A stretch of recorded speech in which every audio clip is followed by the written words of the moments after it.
On behalf of the General Assembly, I have the honor to welcome to the United Nations His Excellency Jacob Zuma, President of the Republic of South Africa, and to invite him to address the Assembly.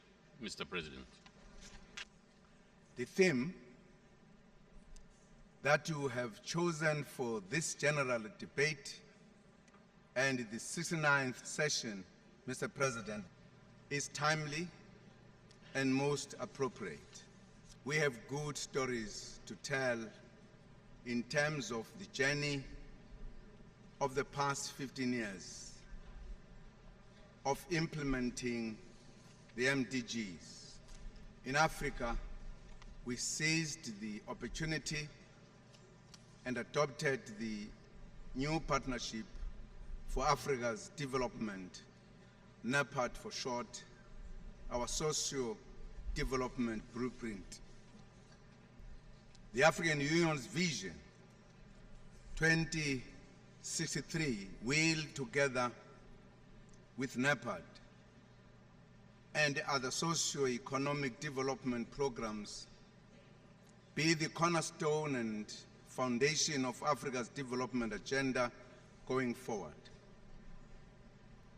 South Africa has also made significant progress in achieving the MDGs, reducing by half the number of people earning less than $1 a day has been achieved, while the share of those experiencing hunger has also been halved.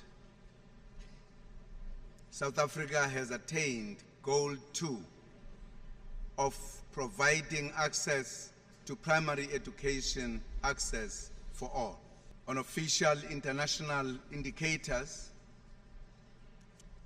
South Africa is doing well on MDG 3 to promote and empower women.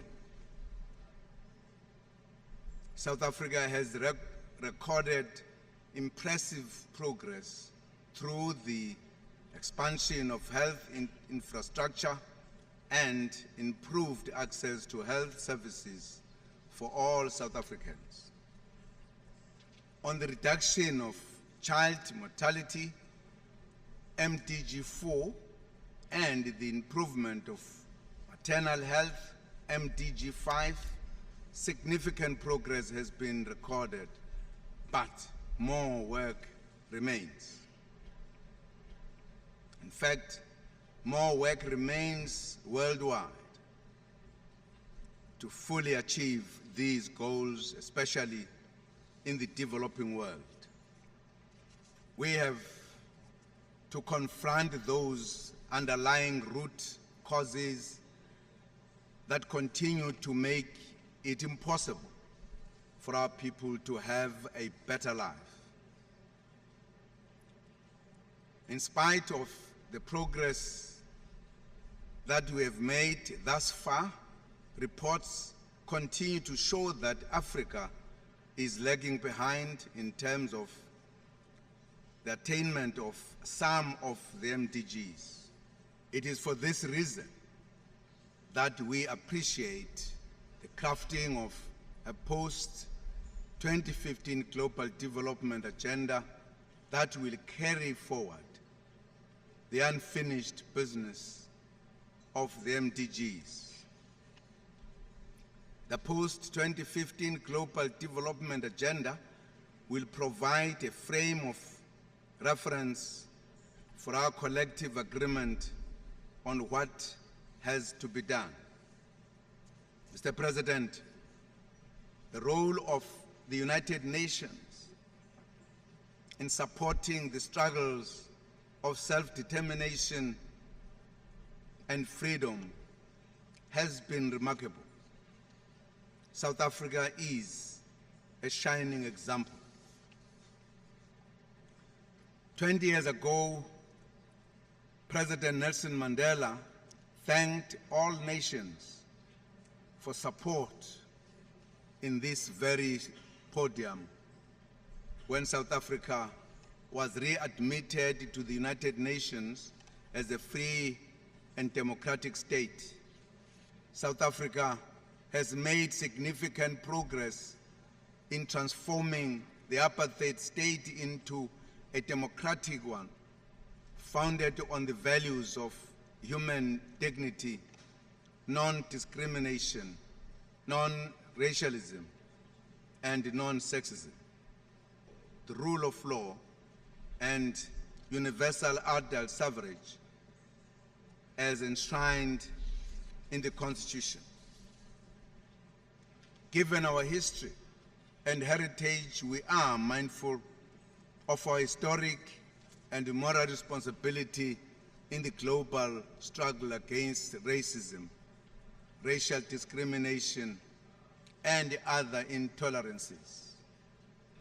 We will, in this regard, continue to be at the forefront of efforts to eliminate all forms of racism, racial discrimination, and any other intolerance, including xenophobia and anti-Semitism.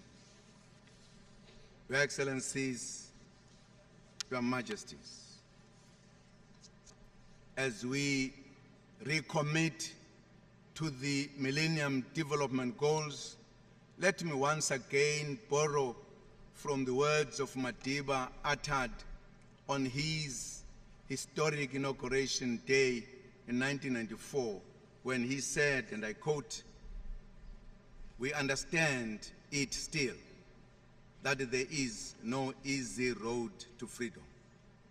We know it well, that none of us acting alone can achieve success.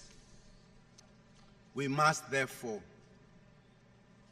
act together as a united people for national reconciliation, for nation building, for the birth of a new world. Let there be justice for all. Let there be peace for all. Let there be work, bread, water, and salt for all.